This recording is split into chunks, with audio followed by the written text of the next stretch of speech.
우리의 개인이나 이 시대 속에 이 광풍처럼 몰아치는 이 시대 속에서도 우리가 정말 간직하고 후회하지 않을 인생을 위해서 우리가 지켜야 될 가치가 무엇인가 하는 것을 진지하게 생각해 볼 수 있는 사람, 바로 그 사람이 이 위기를 잘 이겨나가는 사람이라고 그렇게 생각되었습니다. 예수님께서 그렇게 하셨던 것처럼 좋은 그리스도인은요, 자신이 다가가든지 아니면 상대방이 나에게 다가오든지 서로 부담이 없고 거리감이 없어야 합니다. 지금 당장 하나님의 나라가 전해져야 할 우리 주변의 사람들이 있음을 깨닫고 이 한 주간 그들에게 긴급 뉴스로서 하나님의 나라를 전파하게 해달라고 이 시간 함께 기도하겠습니다. 우리의 기도가 바뀌어야 됩니다. 세상 살기가 참 힘이 들죠. 그렇기 때문에 기도가 바뀌어야 됩니다. 무슨 말인가요? 하나님이 나를 사랑하신다는 것이 목사님이 그렇게 얘기하니까, 성경에 써 있으니까 그래서 아는 것입니까? 아니면 내가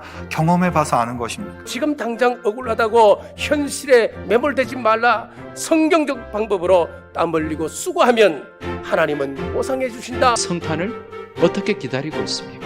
설렘이 있습니까? 기다린다면 그런 기대가 있고 소망이 있어야 됩니다. 다수결의 원칙에 의해서 하는 것이 다 옳은 것입니까? 만약에 그것이 옳다 그러면 히틀러나 제2차 대전을 하지 않았어야 했을 거예요. 다 문화 대혁명 마찬가지. 자신이 위임을 받은 청직이라는 사실을 깨닫고 아는 것, 이것이 바로 맡은 자, 청지기가 기억해야 할 가장 중요한 덕목이라는 것입니다. 안녕하십니까. 메신저 뉴스 김성욱입니다. 코로나 속에서 우울한 성탄절을 맞으면서도 모처럼 기쁜 소식들을 전해드릴 수 있어서 저희들도 기쁩니다. 코로나 재앙 속에서 이웃사랑을 실천하는 손길과 따뜻한 마음들이 차가운 얼음 아래 신의 물처럼 흐르기 시작했습니다. 여러 교회들이 협력해서 극심한 혈액 부족을 겪고 있는 병원들을 위한 헌혈 운동을 시작한다고 합니다. 코로나의 온상으로 지탄받던 교회 기도원들이 코로나 치료소로 제공되기 시작했다는 소식도 있습니다. 자신의 생계가 힘든데도 더 힘든 이름 모를 이웃을 위해 성탄을 앞두고 쌀을 기부하는 가난한 손길들이 코로나 재앙 속에서도 이어지고 있습니다. 메신저 뉴스 방송은 중국어, 인도네시아어, 베트남어 등 자막을 추가하여 해외 선교지로 보냅니다. 서울동안교회 김영준 목사님은 코로나 재앙이 해를 넘기게 된 상황이지만 더 이상 위축되거나 비관하지 않고 이제부터 다 같이 시작해야 하는 일에 대해서 설교하십니다. 우리가 어려울 때, 힘들 때 우리가 해야 될 일이 무엇인가를 찾아 나갈 때, 우리가 살아간 이 시대 속에 정말 교회가 복음의 증인으로 어떻게 살아가는가 하는 것을 사람들이 보게 된다는 것입니다. 지구촌 교회에서 이런 사례를 얘기해 주었습니다. 지금 코로나가 되니까 헌혈을 안 한다는 겁니다. 그래서 피의 재고량이 없어서 정말 생명이 넘어가는 환자들밖에는 피를 수혈할 수 없다는 겁니다. 그래서 정말 어려울 때 헌혈을 했다는 겁니다.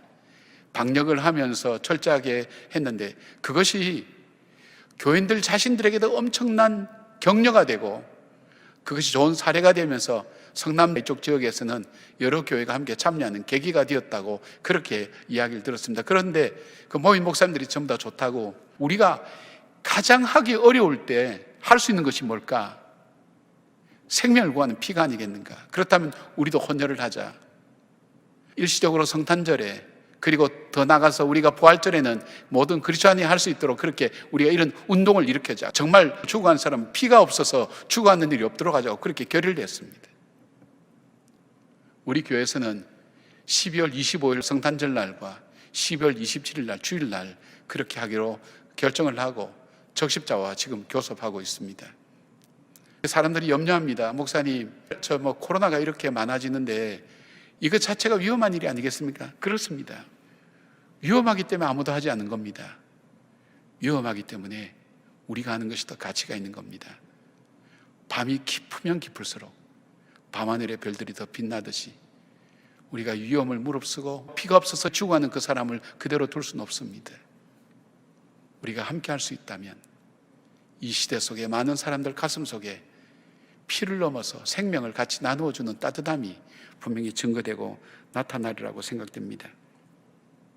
피로 회복이라는 것, 보혈의 피로 회복되는 것, 성탄절 자체가 예수님께서 우리에게 오셔서 우리의 죄를 위해서 그 보혈의 피로 우리를 회복시켜 주시고 하나님의 자녀의 자리を회복시켜 주시고 우리를 구원해 주신 귀중한 사건이 아니십니까? 우리가 함께 나눔으로 인해서 예수 그리스도의 구원의 소식을 증거하는 바로 이 일들이야말로 이 코로나 시대를 살아갈 때 우리가 해야 될 마땅한 일이라고 생각합니다.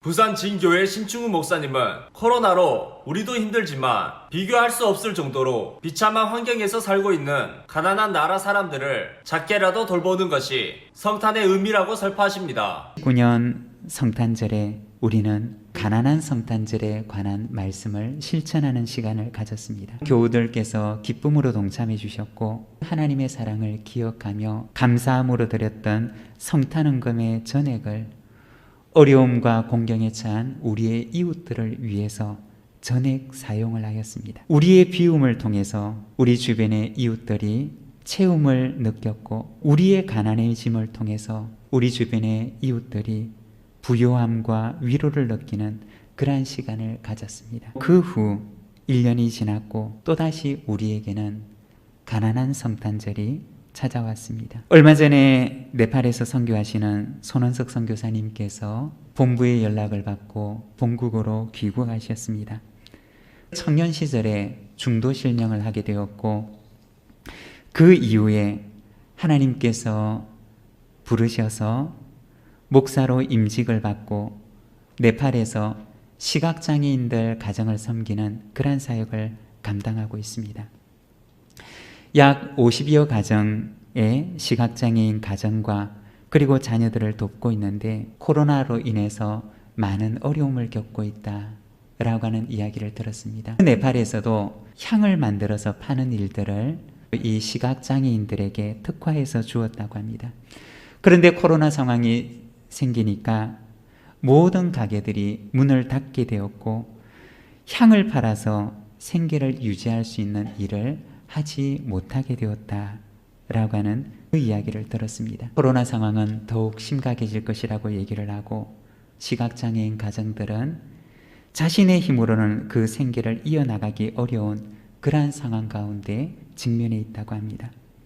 그 이야기를 듣고 나서 제 마음속에 우리 교회가 코로나 상황으로 인해서 생계의 어려움을 겪고 있는 그 시각장애인 가정들에게 쌀과 그리고 생계에 필요한 그 생필품들을 이번 성탄절에 성탄 선물로 드리게 되면 그 가정에 얼마나 위로가 될까라고 하는 생각이 들었습니다. 당회에 이 네팔의 선교 상황에 대해서 말씀을 드렸고 그리고 온 당회원들이 모두가 한 마음으로 흔쾌히 동의해 주셨고 아마 우리 온 교우들의 마음도 그와 같을 것입니다 라고 말씀을 해주셨습니다. 온 성도들의 마음을 모아서 네팔에 그 어려움을 겪고 있는 시각장애인들의 가정에 많은 것은 못 되더라도 아주 작은 것이라도 그분들의 생계를 이어나갈 수 있는 작은 선물을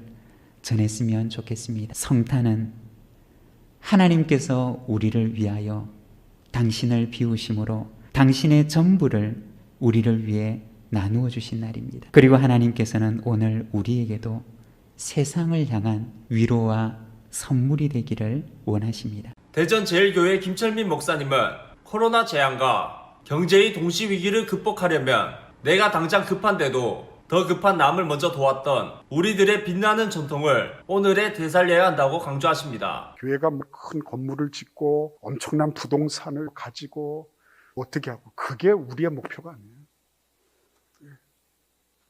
교회는 하나님의 구원의 역사를 위해서 사는 것입니다. 하나님께서 구원하고자 하시는 그것을 위해서 구약시대 때 그렇게 금과 옥조처럼 생각해 왔던 것들을 과감하게 내려놓고 그리고 어떻게 하는 거예요? 선택 기준의 우선순위를 생명 구원에다가 둔 것입니다. 기독교는 유대 팔레스타인 지역에 있는 몇몇 사람들, 부족들의 종교가 아니라 범세계적인 종교로 발돋움할 수 있었던 것입니다. 여러분, 우리의 선택 기준의 우선적인 그런 순위가 그것이 얼마나 중요하냐는 거예요. 지난번에 오신 장로님이 우리 교회의 역사를 잘 알고 계셨어요. 저한테 그랬습니다. 대전 제일교회는 많은 교회를 나누었더군요. 분가해주고 분립을 시켜줬더군요. 우리 교회는 우리 교회 나름으로 크고 잘 성장을 했지만 부러움을 느낍니다. 이렇게 고백하는 걸 봤어요. 여러분, 6.25 때든지 어느 때든지 우리 교회 건축하려던 거를 멈추어 쓰고 세우고 다른 교회 건축하는 게 그게 쉬운 일입니까? 결코 쉬운 일 아니에요. 정신이 생명 구원이라고 하는 우선순위를 놓쳐버리면 그거 하기 힘든 것입니다. 아니, 내 거 하고 그리고 해도 늦지 않잖아요. 근데 굳이 그렇게 할 필요가 있느냐고 그렇게 말하는 사람이 왜 없었겠습니까? 그러나 우리 교회는 그렇게 해서 12개를 그렇게 다 나누어주고 분립하고 그렇게 세운 것입니다. 여러분, 저는 하나님께서 우리 대전 제일교회를 사랑하셔서 우리 믿음의 선배들이 이룩한 그런 일들, 정말 쉽지 않은 결정인데 그 일을 하셨구나. 왜 거기에 돈 문제가 없었겠습니까? 그죠? 거기에 왜 명분의 문제가 없었겠습니까? 말씀에 맞냐 안 맞냐 하는 그런 논쟁이 왜 없었겠습니까? 그런데 그런 모든 것들을 뒤로 하고 우리 교회가 그런 일들을 감당할 수 있었다는 것은 그거는 큰 은혜와 복이 아닐 수 없는 겁니다. 남다른 선택 기준의 우선순위를 가졌기 때문에 가능한 일이었다고 하는 것입니다. 여러분, 성탄의 계절이 있잖아요. 근데 만약에 마리아와 요셉이 자기들이 지금 선택해야 될 때 사회적 통념이나 자기들 앞날에 대한 우려나 아니면은 아직도 결혼도 하지 않은 상황에서 배가 불러오고 있는 서로 간의 불신의 문제가 나왔다고 한다면 그것 때문에 하나님의 말씀의 우선순위보다 자신들의 안위와 감정에 먼저 매몰이 됐다면 인류에게 진짜 은혜가 있었겠나 이런 생각을 하는 거죠. 그 순간순간이 결정적인 순간이었습니다. 부산 함서교회 나재천 목사님은 코로나 재앙의 시간을 어떻게 보내느냐에 따라서 코로나 이후의 삶이 결정적으로 달라질 수밖에 없는 이유를 설명하십니다. 지금 우리 시대를 보십시오. 캄캄하지 않습니까? 지금 이 코로나라고 하는 터널을 1년 이상 우리가 지내왔는데 아직도 끝이 보이지 않아요. 지금 확진자가 더 늘어납니다. 이제 1000명을 넘어요. 여러분, 이러한 코로나의 터널을 우리가 지나고 있는데 이때 우리가 가져야 될 삶의 자세, 믿음의 모습이 무엇인가? 암울해하고 불평하고 원망하고 시대를 원망하고 지도자를 원망하고 삶의 환경을 원망하면서 그렇게 지내야 되는가? 그게 아니라는 거죠. 믿음의 사람은 달라야 됩니다. 주변에 많은 사람들이 불평하고 원망하고 좌절하고 그렇게 살더라도 우리는 믿음 안에 있는 백성들입니다. 기다림의 자세가 달라야 된다는 거죠. 어떻게 기다려야 됩니까? 의와 경건으로 기다려야 돼요. 이러한 때일수록 하나님과의 관계가 더 밀착되어야 됩니다. 더 가까워지고 더 좋아져야 돼요. 그리고 그 말씀을 우리는 믿음 안에서 살아내야 된다는 거지요. 코로나가 그저 우연히 일어난 일입니까? 아닙니다. 하나님의 섭리 가운데 놓여진 사건이에요. 하나님은 이 사건을 통해서, 이 일을 통해서 우리를 지금 시험하고 계십니다. 이제 이 코로나를 통해서 진짜 알곡과 쭉정이가 가려지게 된다는 거죠. 이러한 때에 우리는 믿는 자로서 더욱더 하나님을 신뢰하고 의와 경건의 삶을 살아가는 가운데 우리 하나님의 때를 기다려야 될 줄로 믿습니다. 여러분, 제가 예언하건대 코로나 끝납니다. 코로나 반드시 끝납니다. 지금 우리는 터널을 지나가고 있습니다. 여러분, 터널은 아무리 길어도 무엇이 있습니까?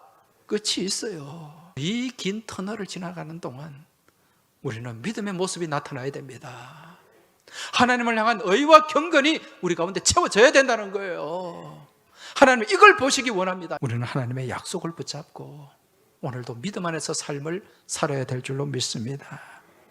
이러한 때에 정말 답답하고 암울한 상황 속에서 주님을 기다리고 기다렸던 다윗처럼 오늘 우리들 또한 믿음 안에서 주님을 바라고 소망하는 가운데 그 약속을 붙잡고 그 약속 안에서 승리하는 삶을 살아야 될 줄 믿습니다. 여러분, 이제 얼마 남지 않았습니다. 기다리시기 바랍니다. 대책 없이 기다리지 마시고 믿음 안에서 기다리시고 말씀 안에서 기다리시고 의와 경건 가운데 기다리는 믿음의 지혜와 믿음의 용기를 가지시기 바랍니다. 그러한 가운데 하나님은 반드시 우리에게 기다림의 축복을 부어 주실 줄 믿습니다. 경주 남부교회 김상준 목사님은 축복받는 그리스도인이 되려면 오래 기다릴 줄 알아야 하는 이유를 성경과 역사적 사례로 구체적으로 설명해 주십니다. 영국의 청교도였던 존 번연은 복음을 전하다가 잡혀서 감옥에 들어갔습니다. 그는 감옥에서 이렇게 기도했습니다. 오 주여, 저에게 자유를 주옵소서. 저에게 자유를 주옵소서. 하나님의 일을 자유롭게 하기를 원합니다. 내가 이렇게 감옥에 갇혀 하루하루 보내는 것도 송세월입니다. 너무 무의미합니다. 그는 쇠창살을 붙들고 하나님 앞에 간절하게 눈물로 기도했습니다. 어느 날, 그날도 울면서 부르짖고 있는데 그의 가슴 속에 분명한 하나님의 음성이 들렸습니다. 내 은혜가 내게 족하다. 내 은혜가 내게 족하다. 내 은혜가 내게 족하다. 똑같은 말이 3번 반복적으로 들린 것 아니겠습니까? 그 말씀을 듣고 이 존 번연이 그는 무릎을 꿇고 하나님 앞에 감격의 기도를 올립니다. 그렇군요, 하나님. 내가 비록 감옥에 있을지라도 하나님께서 은혜를 나에게 충만하게 주시는군요. 이 일이 있었던 후부터 좁고 냄새나는 그 감옥은 안팎처럼 느껴졌고 그 후 12년을 감옥에 있었습니다. 그곳에서 하나님에 대한 깊은 묵상과 함께 성경 다음으로 많이 읽혀졌다고 하는 철로 역정을 저술하게 되었습니다. 사랑하는 여러분, 신앙생활에서 기다림이 중요하기 때문에 농부, 선지자, 그리고 욥을 연속적으로 들고 있는 것입니다. 우리가 기다리되 열매가 맺힐 때까지 기다리는 우리 모두 되시길 주님의 이름으로 축복합니다. 요한복음 21장 3절에 보시면은 시몬 베드로가 나는 물고기 잡으러 가도록 하니 그들이 우리도 함께 가겠다 하고 나가서 배에 올랐으나 그날 밤에 아무것도 잡지 못하였더라. 자, 베드로는 주님을 3번 모른다고 부인했습니다. 신앙의 실패를 경험한 것이죠. 그 실패를 극복하지 못하고 그는 과거로 돌아가고 말았습니다. 자, 과거로 돌아가서 그가 물고기를 잡는데 물고기를 어떻게 했습니까? 그날 밤에 그물질을 했지만은 한 마리도 잡지 못하였다 했습니다. 옛날로 돌아가면 문제가 해결되는 겁니까? 실패가 해결되는 것입니까? 물고기를 잡지 못하였다 그랬습니다. 여기에는 영적인 의미가 숨어 있습니다. 내 인생에 영적인 밤이 찾아와서 하나님은 저 멀리 계신 것 같고 내 마음은 너무나 힘들고 지쳐갑니다. 그렇다고 우리가 옛날로 돌아간다면 아무런 의미가 없는 것입니다. 그날 밤에 아무것도 잡지 못하였더라. 아무것도 잡은 것이 없었습니다. 모래사장 위에 있는 외로운 배 한 척처럼 인생의 가장자리에 몰려서 외롭고 고독한 하루하루를 보내시는 분이 아니 계십니까? 하나님 앞에서 내 자신에 대하여 말씀을 붙들고 오래 기다리시면은 하나님의 약속의 복은 민물처럼 찾아오게 될 것을 믿으시길 주님의 이름으로 축복합니다. 경기도 남양주 별내동안교회 나강현 목사님은 코로나 재앙 속에서도 신실한 믿음의 사람은 결코 낭패당하지 않는 지혜를 알려주십니다. 유럽의 어떤 유명한 오페라 극장에 전화가 한 통 걸려왔습니다. 극장의 지배인이 전화를 받았습니다.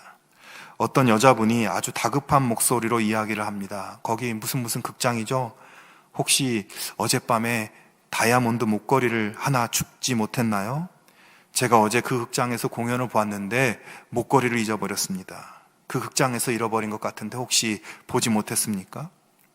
지배인이 대답합니다. 글쎄요, 아직 그런 이야기는 없는데 혹시 어디쯤 앉으셨나요? 제가 지금 곧바로 달려가서 찾아보겠습니다. 잠깐만 전화를 끊지 말고 기다려주세요. 수화기를 옆에 내려놓고 직원들과 함께 여자분이 앉았던 곳으로 달려가서 찾기 시작합니다. 얼마 지나지 않아서 지배인이 돌아와서 수화기를 들고 부인 기뻐하십시오. 당신의 다이아몬드 목걸이를 찾았습니다. 라고 외쳤습니다.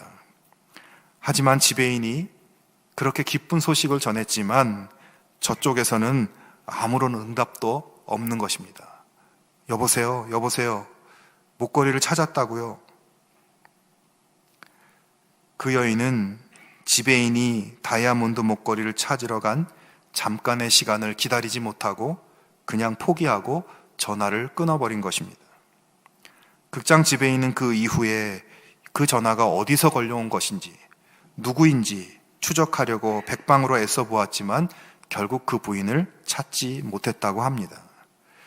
그 부인은 극장 지배인이 자기 목걸이를 찾아줄 것을 신뢰하지 못했던 것이죠. 어제 밤부터 지금까지 아직도 목걸이가 거기 남아있겠어. 벌써 주워 갔겠지.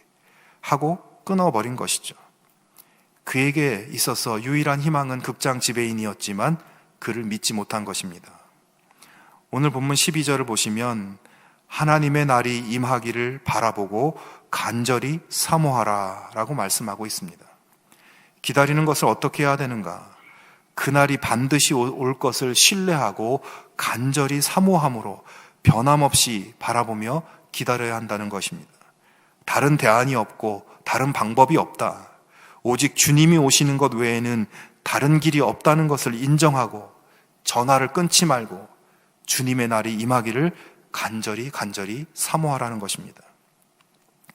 기다림이라는 것이 사실 어떻게 보면 참 힘든 시간일 수도 있습니다.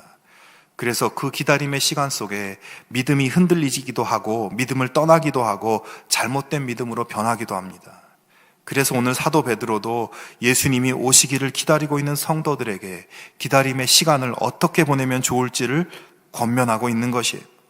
흔들리지 말고 변하지 말고 세상에 휩쓸리지 말고 주님만을 간절히 사모하라. 부산애가교회 조성일 목사님은 코로나 재앙 속에서 성탄절을 맞으면서 그리스도인들이 꼭 해야 하는 일을 하지 않으면 안 되는 일을 가르쳐 주십니다. 우리에게 말씀이라고 하는 긴급 뉴스가 필요한 거예요. 지금 여러분의 심령에 긴급 뉴스가 필요한 거예요. 여러분의 마음을 바꿀, 여러분의 생각을 바꿀, 여러분의 인생을 바꿀 긴급 뉴스가 필요한 거죠. 그래서 여러분 지금 이 시간 이 자리에 여기 있는 것입니다. 그렇듯이 우리 주위에는 이 긴급 뉴스가 지금 당장 필요한 사람들이 있어요. 죽을 사람들이 살고 깨어질 가정이 살아나게 되는, 회복되게 되는 그런 긴급 뉴스가 있다고요. 하나님 나라의 긴급 뉴스가. 그것을 들어야 하는 사람들이 여러분 주위에 있는 것입니다. 하나님의 나라는 사람들이 지금 들어야 할 긴급 뉴스입니다. 우리는 긴급 뉴스로서의 하나님 나라를 전해야만 하는 것입니다. 그럴 때 우리가 하나님의 나라를 전할 때 그때 성령님께서는 그 사람에게 역사하시는 것입니다. 성령님이 역사하셔서 열매 맺게 하시는 것입니다. 그러므로 낙심하지 말고 우리는 하나님의 나라를 전해야 하는 겁니다. 이번 한 주 여러분 주위에는 하나님의 나라가 전해져야 살 수 있는 사람이 여러분 주위에 있습니다. 이번 한 주 여러분이 하나님의 나라를 전하지 않으면 죽을 인생이 있다는 말이에요. 코로나19이기 때문에 하나님 나라를 전할 수 없다고요? 아니요. 코로나19이기 때문에 하나님의 나라가 절실히 필요한 사람이 더 많아졌습니다. 마음속에 어둠이 깔리고 두려움이 생기고 내일을 어떻게 살까? 지금 당장을 어떻게 살까? 죽어버릴까?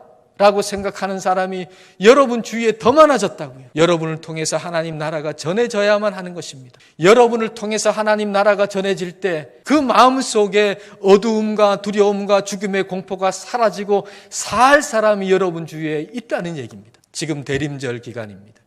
주님 오심을 우리가 기뻐하고 다시 오실 주님을 기다리는 대림절 기간입니다. 그런데 이 대림절 기간 우리가 주님 오심을 뭐로 기뻐하고 주님 다시 오심을 뭐로 기다린다는 얘기입니까? 하나님 나라를 전함으로 우리는 주님 오심을 기뻐하고 주님의 다시 오심을 기다리는 것입니다. 하나님의 나라를 전하면서 주님을 기다리는 것, 이것이 대림절을 보내는 저와 여러분의 마땅한 자세일 것입니다. 저는 먼저 하나님의 나라가 여러분 안에 임하기를 원합니다. 하나님의 나라가 여러분이 지금 풍족하든지 아니면 궁핍하든지 어떤 상황에 있든지 오롯이 주님만 바라보고 하나님의 나라가 여러분 안에 임하기를 원합니다. 그래서 여러분 안에 있는 모든 어둠과 죽음의 공포와 모든 두려움들이 다 사라지게 되기를 원합니다. 그리고 여러분 주위에는 하나님의 나라가 필요한 사람이 있다는 것을 깨닫고 아시고 여러분을 통해서 하나님의 나라가 전해져서 살 인생이 있다는 것을 여러분 깨달으시고 이 한 주간 하나님의 나라를 여러분 안에 임한 하나님의 나라를 증거하면서 살아가시는 복된 한 주간 되시기를 주님의 이름으로 축복합니다. 경기 고양시 삼성교회 김형성 목사님은 성탄절을 앞두고 예수님을 닮은 참된 그리스도인의 자세와 교회의 모습에 대해서 기도로 알려주십니다. 나와 똑같은 모습으로 죄인된 저희들을 찾아와 주신 주님, 찾아와 주셔서 우리와 함께 해주시고 동행해 주시고 참 좋은 친구가 되어주시고 참된 구주가 되어주셨으니 감사를 드립니다. 2000년 전에 이 땅을 찾아오신 예수님이 아니라 날마다 우리의 10년 가운데 우리의 삶의 현장 가운데 또다시 우리의 가장 좋은 친구로 참된 구주로 찾아오시는 주님을 만나는 성탄절이 되게 하여 주시옵소서. 주님께서 우리에게 그와 같은 분이 되어 주셨던 것처럼 우리도 이 땅을 살아가는 동안에 작은 예수로서 누구든지 편안하게 부담 없이 다가와 교제하고 서로 사랑을 주고받는 참 좋은 교제가 풍성한 그와 같은 그리스도인으로 살아가게 하여 주시옵소서. 우리 교회가 세상의 수많은 사람들을 향해서 그와 같은 교회가 될 수 있도록 인도하여 주옵소서. 저들을 찾아가 위로하고 격려하고 저들의 손을 붙들고 주님께로 인도해 낼 수 있는 그와 같은 참 좋은 교회가 되게 하여 주시옵소서. 코로나19로 인하여 모든 것이 어려운 상황이지만 그러나 주님, 이 성탄의 계절에 사랑하는 모든 주의 군속들의 10년 가운데 또다시 찾아와 주셔서 주님을 만나는 큰 기쁨과 감동이 있는 성탄절이 되게 하여 주시옵소서. 예수님의 이름으로 기도하옵나이다. 아멘. 뉴스 방송 도중에 목사님들 한 분 한 분 말씀 전체를 들으실 수 있도록 각각 링크되어 있습니다. 방송 끝에는 말씀 전부를 동시 링크해 놓았습니다. 좋은 한 주간 되십시오. 시청해 주셔서 감사합니다. 메신저 뉴스 김성욱이었습니다.